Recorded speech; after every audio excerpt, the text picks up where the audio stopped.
I'd like to begin with a couple of key ideas that are going to guide us during this open class. And these ideas are that we need to avoid too much separation in CLIL. We need to have more integration in assessment in CLIL. And when I say avoiding separation, I'm referring to avoiding too much separation of content and language. In other words, we need to integrate content and language in assessment. And the other separation that we'll talk about is separation between languages. And we need to think carefully about avoiding too much separation between the languages that students are studying in bilingual education programs and CLIL. So these are two key ideas that we'll come back to during the open class. But of course we have a lot of more specific questions that we're going to address during the session. Thank you. Well, the structure of the class, of the open class, will be divided into the following sections. The first is why do we assess? Secondly, what do we assess? Third, how do we assess? Fourth, when should we assess? Fifth, how much or how often should we assess? Sixth, with what should we assess? What types of instruments? And then who assesses whom? So I would like to go with the first question. It would be, what is the difference, this is a very interesting question, between evaluation and assessment in your view? That's a very good question. That's a very good place to begin. Because perhaps we're speaking to a majority of a Spanish-speaking audience. Yeah. And the word in Spanish is evaluación, which is the title of this open class, is the Retos de la evaluación, the challenges of, so the title of this class would be in English, the challenges of assessment in CLIL, and not the challenges of evaluation. So as Mercedes said in her introduction, I teach on this unit in the masters at UNIR, and one of the key things we do at the beginning is to clarify this distinction between assessment and evaluation. So when we're talking about judging or measuring what learners have learned, we use the word assessment. We use the word assess. When we talk about judging the quality of an overall program, whether it meets its objectives, meets its aims, we use the word evaluation.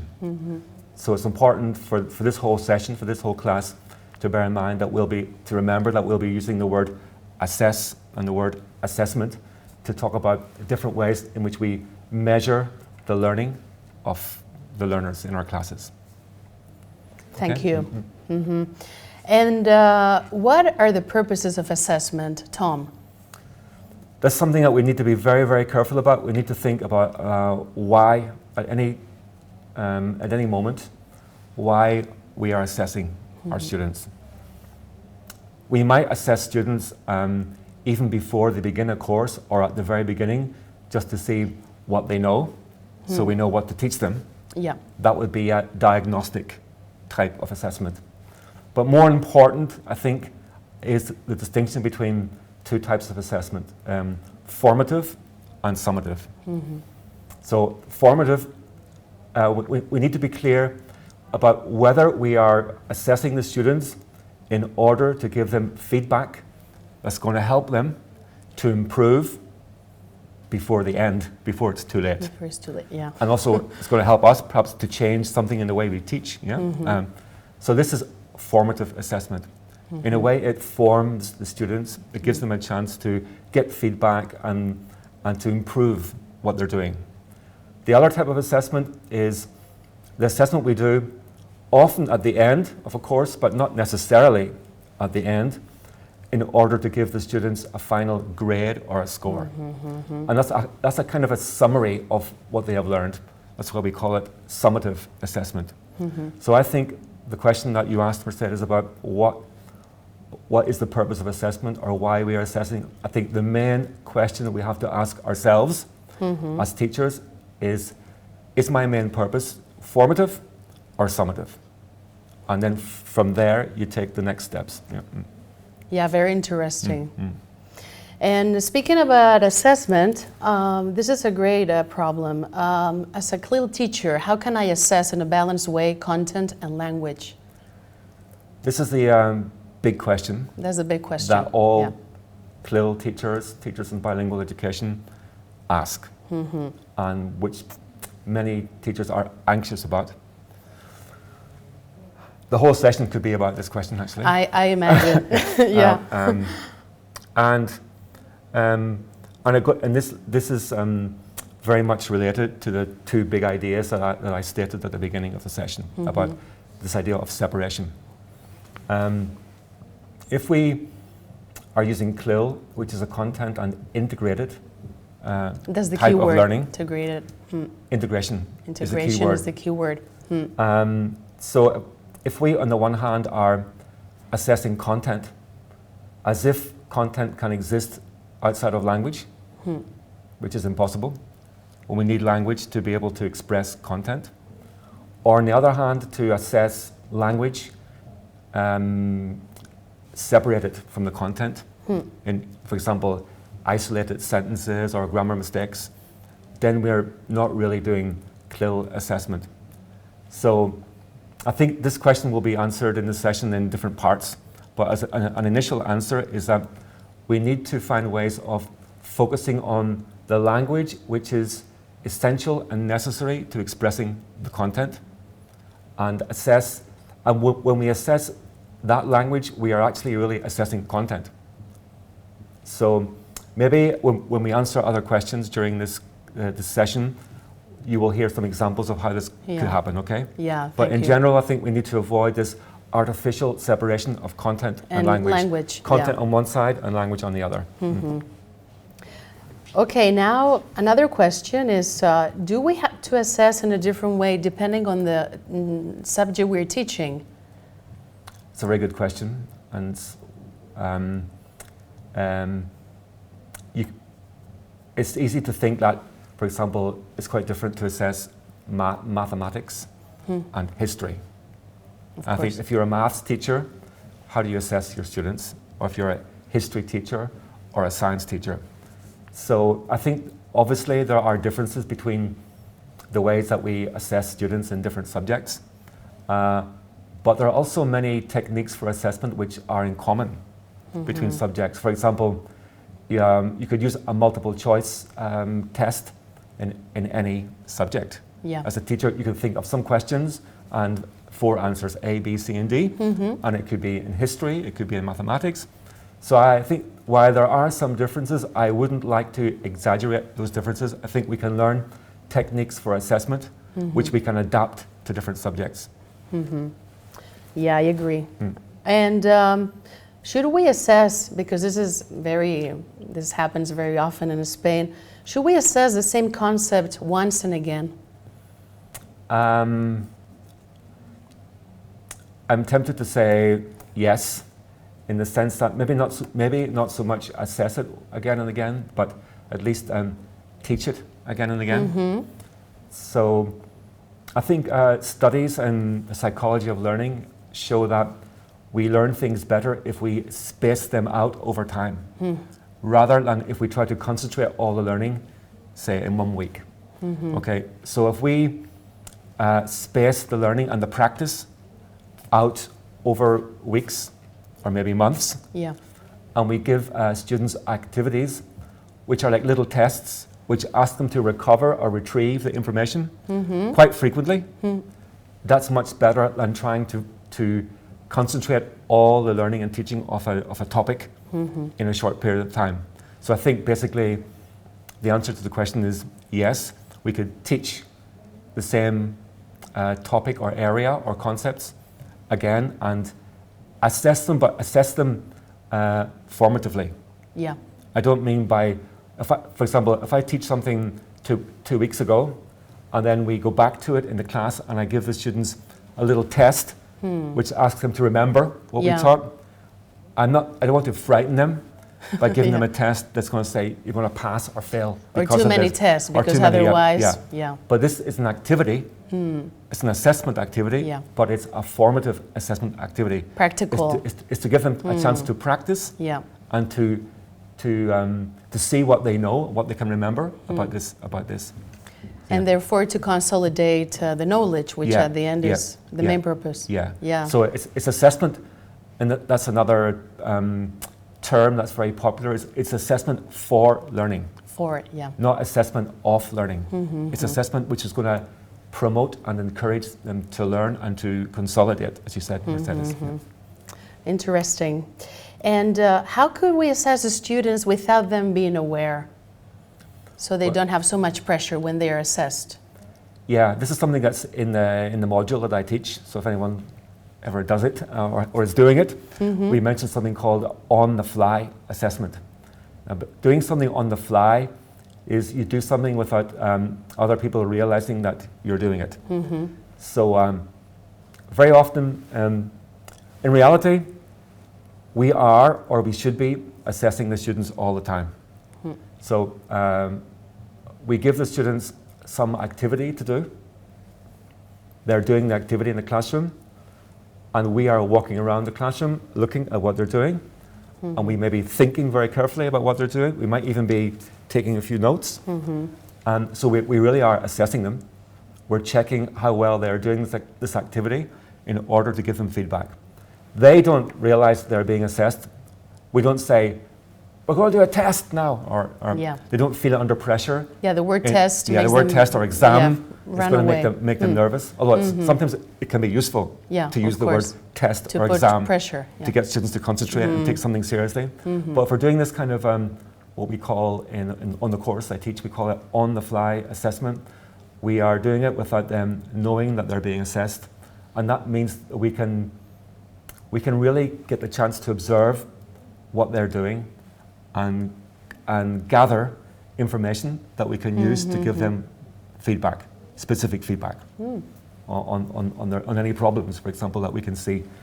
For example, if one kid is doing something very wrong or has a total misconception about something, we don't have to stop. We can stop them there and then if we like. It's an instant feedback. Or we can just silently take note, and later on we can get back to that. To see if he has already solved the problem by himself. Yes, for example. Or herself, Okay, and is it recommendable to change the way you evaluate students? Not to be so predictable? In general, it's recommendable to use what we term alternative assessment methods. There are many assessment methods which we can call like traditional or old-fashioned. They're perfectly good. I just mentioned one of them, multiple choice tests. They're very useful, and they can be used for summative and formative assessment. So I like multiple choice tests. They're good. But we talk also about fairness in assessment. Is it fair to always assess students using the same method of assessment? It's probably not fair, because there may be some students who do better with a certain type of test and not so well with another type of test. So in order to be fairer to the students, that's one good reason to use different types of alternative assessment method. For example, we could change the from spoken to written, for example. Not every assessment method needs to be written. Sometimes they can be spoken. Sometimes they can use pictures, visuals, graphics. Sometimes they can be manipulation. For example, in science classes, you do an experiment. Working different intelligences at the end. So some people mention the idea of multiple intelligences or learning styles for this, which is one way of justifying it. It's not necessarily the only way to justify that. We can justify it from the point of view of equity and fairness. So, and also from the point of view of students getting the opportunity to express their knowledge in what we call different modes. There are different modes of communication: spoken, written, visual, movement. So the more modes that we use in assessing the learners, the more opportunity we give them to express their knowledge in different ways. Of course. And finally be fair, which is... and also it's fair to students who may, for example, there may be students who really like writing essays, and they're good at essays. So if you give essays all the time, well, they're going to be happy. But other students may struggle a lot with, written essays. Especially English. Yeah, Yeah. And there may be some topics or subjects which you can perfectly well show the knowledge you have in a different way. For example, you could draw a mind map of something, a conceptual map or a mind map, which shows, ask the students, here's like a clean page, put something in the middle, the concept, and ask them to draw a mind map. And you can use that for, at the very least, for formative assessment to see what they know about this topic. Yeah, very interesting. And then finally, talking about assessment, what are the purposes of assessment in your view? Well, we mentioned formative and summative. Going beyond purposes, I would like to mention also the uses of assessment. Uses. I think it's very important to think about the uses or the consequences of assessment. What are we going to do with the results of any assessment that we use? What impact is it going to have on the learners? Are we going to make serious decisions about them based on the assessment methods we use? For example, we might decide to change their level, put them into a higher class. We might make decisions about, at the end of stages of schooling, about certificates, etc. So we might be assessing students in order to convey or communicate information to their parents, or to the school authorities. So we might be assessing students in order to evaluate the whole program. What are the students learning on this program? In order to continue the program or not continue the program. So apart from the purposes of assessment, whether it's formative or summative, we need to think very careful about the uses of assessment. These results that we're going to get from the students, what are we going to do with those results? And what impact will it have on those students? For this reason, you need to have the objectives when you're teaching. You need to do a syllabus before. You need to have your objectives clear when you teach. Why you teach, what is the purpose of your teaching. And that's why there's something that a lot of people in education quite like. It's an idea called backward design. It's like designing backwards. So you start from the end and then you work backwards. So you start from, at the end of this topic or unit or whatever, what is it that I want my students to know or do? What skills and knowledge do I want that? So, and you need to be very explicit, like to write down exactly, I want them to be able to do this, this, and this. And then the second question is, what evidence can I gather that they can do this? That's assessment. Assessment, What are the activities or tasks or methods that I'm going to use that will prove to me that the students have achieved those outcomes? The third question there, and this is the reverse of what most teachers do and what I used to do as a teacher, then plan the lessons. What are the classroom activities we're going to do day 1, day 2, day 3, day 4 to get there? Is it easier like that? It's not necessarily easier at the beginning. I am a teacher, so as all teachers, we think about next Monday's lesson and the activities we're going to do. So it's easier in some way to think of, okay, or use the book. So I'm going to do this activity, the next activity, the next activity. But I think all teachers need to be, to a certain extent, curriculum designers. And they need to think about assessment as almost the first or second question they ask about a unit. Rather than leaving assessment to the end. It's something. It's almost the first thing that you decide when you're designing a unit. And once you do that, actually, once you get used to that, the specific lessons and activities should flow quite naturally. Because they're all leading to the same assessment activity. Very, very interesting. It makes a lot of sense what you're talking about. And do you think over-testing students, that in some places this is a reality, is beneficial for students? I think this is done because of something that we label accountability. Accountability, in theory, is a good thing because all of us, when we teach or in our profession, we should be accountable to other people. We should be responsible. So what we do, we should be able to defend what we do and justify what we do. But more and more in education, accountability is being interpreted as testing students all the time to prove that you're teaching them, that you're doing your job. That you're doing your job well and your students are learning. So this kind of over-testing, as you said in the question, is not really done for the benefit of the students. It's done for the benefit of showing to other important people that students are learning. But often this kind of testing is overuse of summative testing, which is giving students marks and grades very frequently, and doing something which is also quite negative, which we call teaching to the test. In other words, we have a test at the end, so all we do in class is prepare students for that test. For the exam, or exam. So we always do in the class the same type of activity that they have to do in the exam. So we don't really have clear learning objectives, as I mentioned in the previous question about backward design. What we're doing is teaching to the test. Another technical term, which we talk about in the unit, is washback. Washback is the process of how testing influences teaching. So if you have bad testing, it's going to have a negative influence on teaching, negative washback. So this idea of testing students all the time in a summative way in order to be accountable to other people, I would say this is not done for the benefit of the students. It's done for someone else's benefit. Thank you for the answer. And what is your opinion about this movement that is really popular in the UK called No More Marking? Well, this sounds like a dream for teachers. One of them, I'm a teacher.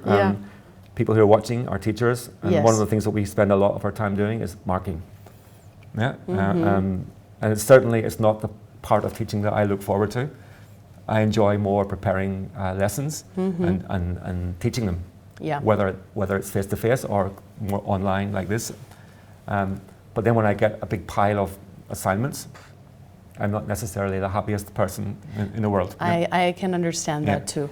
So anyway, that's a slightly frivolous point, But there is a movement that's just beginning, especially in the UK, which believes that actually we can get more reliable results of assessment of students if we ask teachers to compare students' work. So for example, we have two pieces of writing about history. And we're talking here more about open tasks. For example, students have to write a paragraph in history, for example. And rather than trying to assess each piece of work according to a set of criteria, we ask teachers to take 2 by 2 pieces of work and decide which one is better. And they keep doing that again and again and again. And there is software which allows us to analyze the results. And the people who support this idea, it's called comparative judgment, claim that we get much more reliable and dependable grading and results this way. Amazing. And in a way, it's kind of, the website that they have is called nomoremarking.com, I think, or No More Marking. It's a way of persuading teachers to at least consider this idea of comparing work. It hasn't been used in CLIL or bilingual education, but I think it's something that may happen in the future. Really? And it may be interesting to at least consider and maybe this will come up a bit later, the advantages and disadvantages of using, for example, rubrics or using comparison of work. At least asking teachers to compare work, it's based on the expertise and the knowledge of teachers to be able to identify what is a good piece of work and what is a less good piece of work. And it's almost like the idea of the wisdom of crowds. The more people do it, it seems to sort the work into levels of achievement. which are at least as reliable or more reliable than marking according to Yeah. set criteria. Could this make any bad atmosphere with the students in the class if you're comparing the same types of work?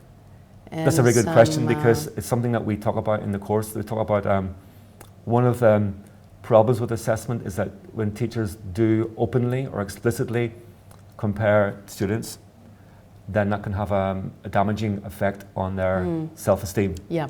But this idea of comparative judgment is anonymous. Oh. They don't know. Blind. Yeah, it's blind. So that the students will get their mark and possibly feedback, which is another question to do with comparative judgment. They can have feedback on their work and a mark, but from the point of view of the student, they're not being compared with anyone. At least no one they know. They don't know. They don't know. Yeah, of course. Yeah. Yeah, very good. And you mentioned this before. What do you think about rubrics? Well, rubrics, as I teach this course, rubrics are on the course, and we encourage the students on the course to design their own rubrics. Actually, it's one of the assignments, design your own rubric.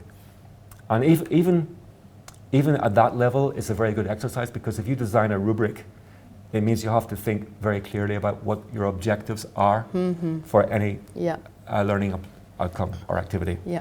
So, and we have this distinction between analytic and holistic rubrics. So an analytic rubric means that you break down the assessment into different categories. A very, very simple example would be content and language. Though as I said at the beginning, I don't really agree with this kind of separation of content and language in this way. It's such a simple or basic way. The word is integration from the beginning, yeah. But anyway, we can have different categories that we want to assess, and then we have to think of different levels of achievement, from excellent, very good, down to fail, if you like, if you want to use that word. And just doing that, I've often found as a teacher that if I have to mark some work from students, I make a rubric. And the rubric doesn't take very long. It might take me 20 minutes or half an hour. If you do them, you get better with practice. And in fact, even if I don't, after I've marked the first 10 essays or 10 pieces of work, I probably have learned the rubric by heart, so I don't really need to look at it. Yeah, you don't even need to look at it. Oh, that's good. But the process of thinking about the rubric, of designing the rubric, means that at least for me, I have clarified what I'm looking for in this assignment. The key words, or maybe the key ideas, the concepts that they should... And what, in order to get a high mark, like a 9 or a 10, what a student needs to do. Yeah. So I need to have a box in the rubric which describes what a student needs to do to get 9 or 10 in one of the areas of assessment. And that can be, at the very least, a necessary and useful exercise. And even more if you are working in a team, in collaboration, that we sit down together and design the rubric, so that if more than one teacher is going to assess students' work, at least we agree on more or less what the students have to do to get a 9 or a 10 or a 7 or an 8, rather than it just being like just random. 2 more things about rubrics. You can find rubrics on the internet. There are websites like Ruby Star is one, but I don't think it's a good idea, and I definitely tell my students not to do that. I say, go to Ruby Star, have a look. Yeah, to get some ideas. And you might download a rubric as a Word document, and then you can play with it, play around with it, but design it yourself to make your own rubric for your own objectives. So it's going to be very unlikely that magically there's going to be a rubric designed by someone else that's going to fit your objectives for your teaching unit. Yeah. So yes, look at rubrics online, get examples, but make your own. Rubrics may not be such a good idea for formative assessment, in the sense that rubrics can say what you need to do to get 5 or 6 or 7 or 8, but they don't tell you how to get from 5 to 6 or 7 to 8. I see. They don't tell you what you need to do The process, to get to the next level. So sometimes the descriptors in rubrics are a little bit vague, and they don't allow you to give specific enough feedback yeah. to the students. Which is kind of the opposite about what some people say about rubrics. In fact, yeah. But when you think about it, I'm starting to think that rubrics are better for summative decisions. So when you have to make a decision about a mark, if someone is 5 or 6 or 7 or 8 or 9, a rubric is quite useful because you have a description of what you need to do. But they are not, also depends on how they are designed, but they are not always that useful for formative assessment. Yeah. And do you normally let the students know the type of rubrics, the type of items you're going to use to assess them? Yeah. Normally in teaching and on this master's, actually, I show the rubric to the students for the master's assignments. And we recommend that teachers teaching in schools share with the students the criteria for assessment. Some teachers even allow the students to contribute ideas for criteria for assessment. So you can even ask students to design a rubric together. And that can be, with the right kinds of students in the right context, that can be a very, very useful exercise. So the students have to think very, very, very carefully about the assessment criteria for some activity that you're going to do with them. And they can brainstorm together. And they score, they put the score and everything, the weight of the, or just the this item? This can be negotiated. Oh. When we negotiate these things with students, we can have, as teachers, we'll have our own ideas. So we know the minimum that we're going to put in the rubric. Of course, yeah. But there may be some room for negotiation, some things that we can ask them. And even if they come up with the same idea as we had, well, we can give them the credit for having the idea. Because very often students will, very often it's common sense. Or you can see things that the teacher cannot see many times. Even better. Or even better, even better. yeah. If we, I mean, one of the things that's key to assessment is not just assessing students on any task they do, but it's a process of encouraging the students themselves to be better assessors or judges of their own work. Of their own work, yeah. That's how you get better. Therefore fostering when you know yourself. Autonomous learning, which is very reputable now, So once students themselves know what the criteria are for assessment, and even better if they have contributed to that, and then they're more likely to be able to use those criteria on themselves. And be able to judge for themselves whether their work is meeting the standards that it's supposed to. The same as teachers, self-assessment for teachers. So reflection for teachers and self-assessment. Yeah, because we never stop in the class and say, what did we do wrong? The students didn't understand this concept. And I think that it could also be helpful for teachers if there is a missing point. Very much so, yeah. Well, and we have the last question. Do you think parents should take part in the assessment process? Quite difficult question to throw at me. I don't. How's time? Take your time. Well, I don't think parents should be sitting down designing rubrics with a teacher and not together. Definitely not together. I think that as a teacher myself, I think I tend to defend the professionalism of teachers. That we know about assessment. We know we can make principled decisions. I think parents should be informed. Especially if we're using what for the parents and the students might be a more unconventional or newer method. For example, portfolios. We talk about portfolios quite a lot on the master's course, and portfolios can be a very, very innovative and creative way of assessing students in CLIL context. But we might have a kid going home to their parents with his portfolio of work, and the parents might say, "Well, what's that? What is that?" So what mark did you get for that? How is it marked? How's it corrected? Trying to figure out where they got this score. So I think at the very least, parents need to be informed about how pupils, how their sons and daughters are being assessed. But I don't think as professionals we necessarily need to involve parents in decisions about whether we think a portfolio or a project or a role play or an essay is the best way to assess a specific learning objective in CLIL. Another question that we bring up now is, do you think primary or secondary students could assess their classmates following comparative learning methodology? We talked a little bit before about it, but well. Self-assessment and assessing classmates, which we label on the course peer assessment. Peer assessment,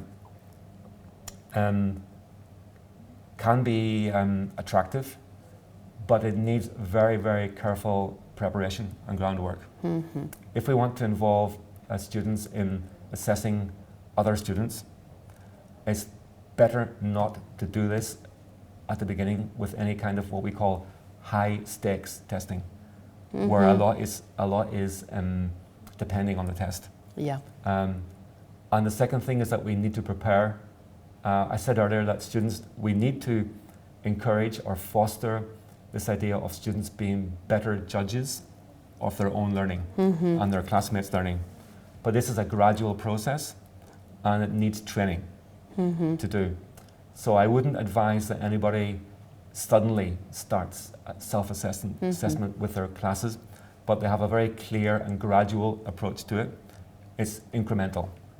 Little bits of self-assessment can be added, and possibly more for formative purposes than summative purposes. So students can assess themselves to see what they need to work on, and in the right conditions they can also give their classmates, their peers, advice about things they could improve to work on. But this is obviously formative.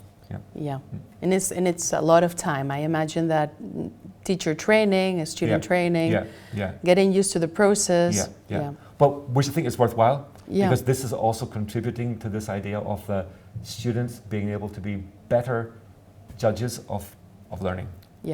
I think you get better at something, you get better at anything when you yourself can see how well you're doing it.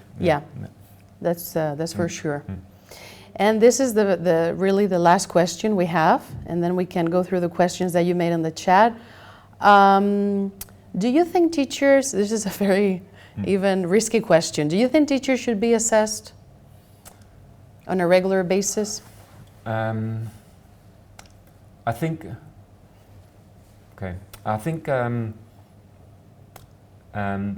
it's a different type of assessment in many ways. I mean, teachers will obviously be assessed when they are learners and students. For example, the students on this master's course that I teach on here at UNIR are students, so obviously they're being assessed. And they're being assessed about knowledge that's very important for teaching, knowledge about assessment. I would say that rather than being assessed in the school context, teachers should be given opportunities for professional development, which may involve things like other colleagues observing their classes and discussing their classes and reflecting on their classes. So that would be a kind of like formative assessment for teachers. They have a chance to observe each other, a chance to reflect on their teaching, a chance to identify ways in which they can improve their practices. So very much, but this is like professional development rather than somebody coming in to assess them. Of course, as I said before, you will be assessed as a teacher if you come onto a master's course like this, because then you're doing work as a student that is assessed. But you would never give them, I don't know, a paper, ask questions about the way you teach, and they can give you a score on how you work as a teacher. You would never do that with your students. Let's say at a secondary level or university level. Do you think that would be helpful for the teacher? It depends. There may be some justification for assessing teachers' knowledge. For example, teachers in some sometimes it's important to assess teachers' subject knowledge. For example, you're teaching chemistry. Are you keeping up to date with chemistry? Yeah. No, I mean, so there may be certain processes to do with accreditation of teachers and promotion, Yeah. which may involve teachers having staying up to date with subject knowledge. So they might take some kind of subject knowledge test, Yeah. like mathematics test, or language teachers. They may have some assessment of their subject knowledge in the language. But this should be associated not with so much with punishment, more to do with, with rewards. Yeah, rewards. With rewards, Yeah. with improving, with professional development. Yeah, because with getting better as Yeah. a teacher. So improving your subject knowledge, or improving your language knowledge as a teacher, and you may have some kind of assessment to certify or to prove that you've done it. Sure. Yeah. that's Yeah. a good idea. Yeah. It should be like that. Yeah. Rather than And rather than- observation is also a very good point yeah, that you yeah, mentioned. a more formative type of assessment. Yeah, that would be very, very good. Well, we are finished with all the questions. If you have any questions, we're going to be very happy to answer your questions.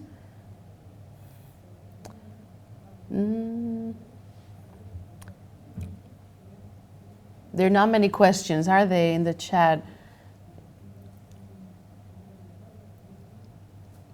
Someone's writing a question. Yeah, Anna, hi. Hi, Anna. Do you have any questions before we end?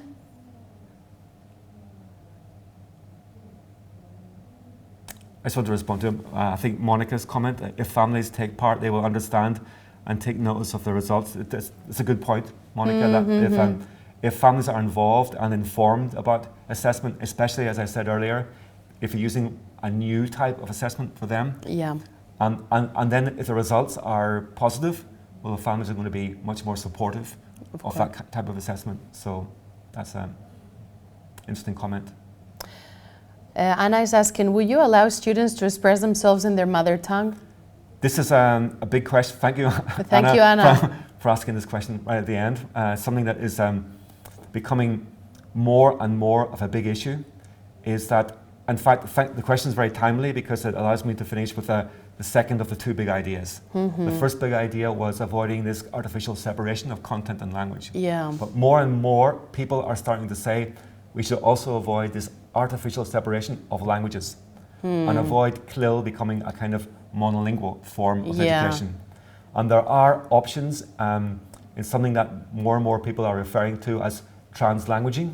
In other words, recognizing that all our students are emergent bilinguals. They are not copies of native speakers. They are people who use two languages and will use two languages regularly in their lives. So why shouldn't our assessment practices reflect the fact that people are bilingual and they move between languages? So there are some moves, and this is quite new, and it's going to take a long time for this to reach teachers' practices, but multilingual assessment. Wow. For example, students being given questions and tasks in one language and responding in another. Or students being able to prepare their answers in one language and then write or speak their answers in another. There are many different options possible, which will take us beyond this idea of CLIL and bilingual education as being two monolingualisms staring at each other across a big divide and bringing the languages together. A great gap, finally, So overcoming the gap. Yeah, overcoming the gap, let's see, we have time. It could be a big... oh, we have to go, I'm sorry. Let's see, we can answer really fast. It could be a help those rubrics written and linked with English and science topics. Yes, I said before that with rubrics, it's not that good very good an idea to just have content and language. Because the language part of the rubric is often going to be grammar points or things which are nothing to do with the content. With the content, As long as the science teacher and the language teacher are able to sit down together and collaborate and identify language that is essential for understanding the science content, then it could be a very good idea for science teachers and language teachers to design rubrics together. Yeah. Well, I'm sorry, we have to go. Thanks for attending this open class. It was a pleasure being with you, okay? And thank you, thank you, Thomas, for your knowledge, for Everything you explained today is so helpful and practical that... It's been a pleasure, and thank you all for attending. Bye. Bye-bye.